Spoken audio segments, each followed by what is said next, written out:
ऐसे छात्र जिनका पैसा आ चुका है बट उनके अकाउंट में रिसीव नहीं हुआ है या उनका ट्रांजैक्शन उनके बैंक से फेल्ड हो गया है, तो इसमें क्या करना है, जैसा देख सकते हैं इनका रीजन क्या रहा है, बैंक रीजन फेलोर का। Aadhaar number deseeded from NPCI mapper by bank customer to contact your her branch is your her branch. यानी आपका जो आधार नंबर से बैंक अकाउंट सीडेड नहीं है, यानी आधार से बैंक अकाउंट आपका लिंक नहीं है और एनपीसीआई भी मैप आपका नहीं किया है, इस वजह से आपका ट्रांजैक्शन यहाँ पर यानी फेल हुआ है। तो इसमें आप सभी को अपने जाकर के बैंक में आधार लिंक कराएं, एनपीसीआई सत्यापित कराएं और डीबीटी भी इनेबल रखें, क्योंकि यहाँ पर आप सभी को पता है कि पैसा आपका जो डायरेक्टली आपके बैंक अकाउंट में जो रजिस्टर्ड होता है आधार से, उसमें पैसा भेजा जाता है। तो कुछ लोगों का देख सकते हैं यहाँ पर अल्पसंख्यक विभाग द्वारा एक कंप्लेंट दर्ज की गई, जिसमें यहाँ पर 37,000 रुपये फीस के बदले यहाँ पर शुल्क प्रतिपूर्ति में 1 रुपया, यानी 1 रुपये वाला भी मामला आया है दोस्तों। कि मैंने पिछला वीडियो बनाया था कि यहाँ पर कुछ छात्रों का 1 रुपया आया है, उनका है कि यहाँ पर 27,000 या 37,000 या 35,000 पर उनका 1 रुपया भेजा गया। तो एक भद्दा मजाक है, इसके लिए यहाँ पर न्यूज़पेपर में कटिंग निकली है, बागपत सहारनपुर की है। 37,000 रुपये की फीस जमा की गई थी कॉलेज द्वारा, उन्होंने छात्र ने यहाँ पर न्यूज़पेपर में बाकायदा निकाला गया है। तो इस बार देखा गया है कि दोस्तों पैसा आप सभी का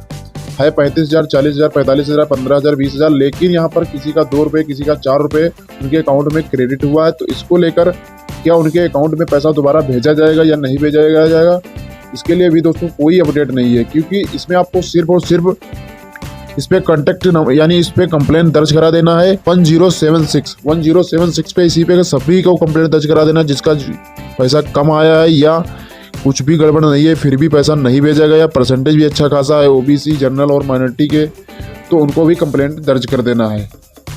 ठीक है, अब यहाँ पर बात कर लेते हैं एससी और एसटी का सेकंड इंस्टॉलमेंट कब तक आएगा। उससे पहले यहाँ पर मैं बात कर लूँ थोड़ा सा दोस्तों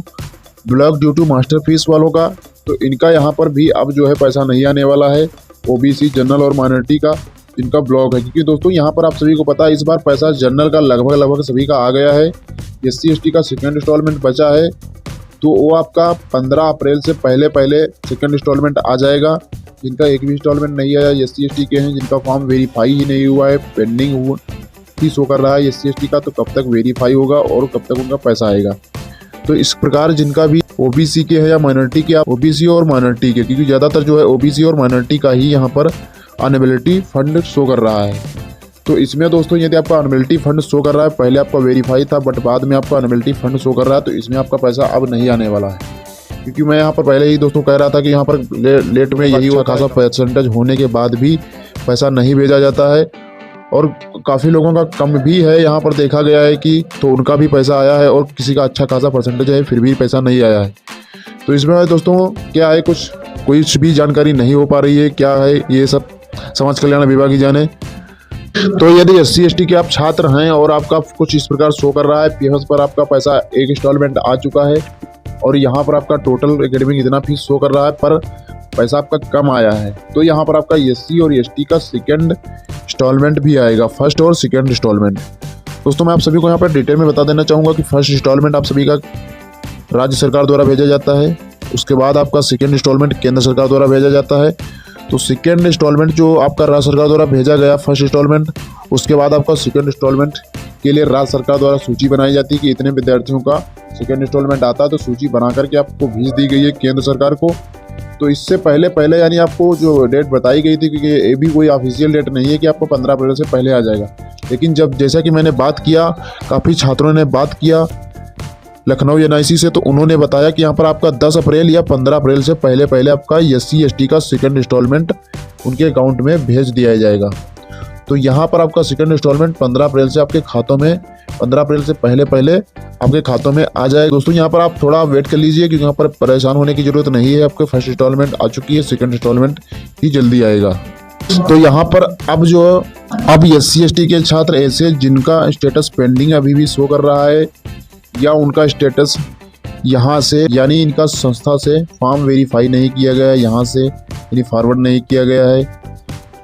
और यहाँ से फाइनल सबमिटेड नहीं शो कर रहा है, यानी ये भी आपका कंप्लीट नहीं हुआ है, तो इसमें आपको परेशान होने की ज़रूरत नहीं है। आपका थर्ड चरण का ऑनलाइन आवेदन अभी होना है, बाकी है, यानी चल रहा है।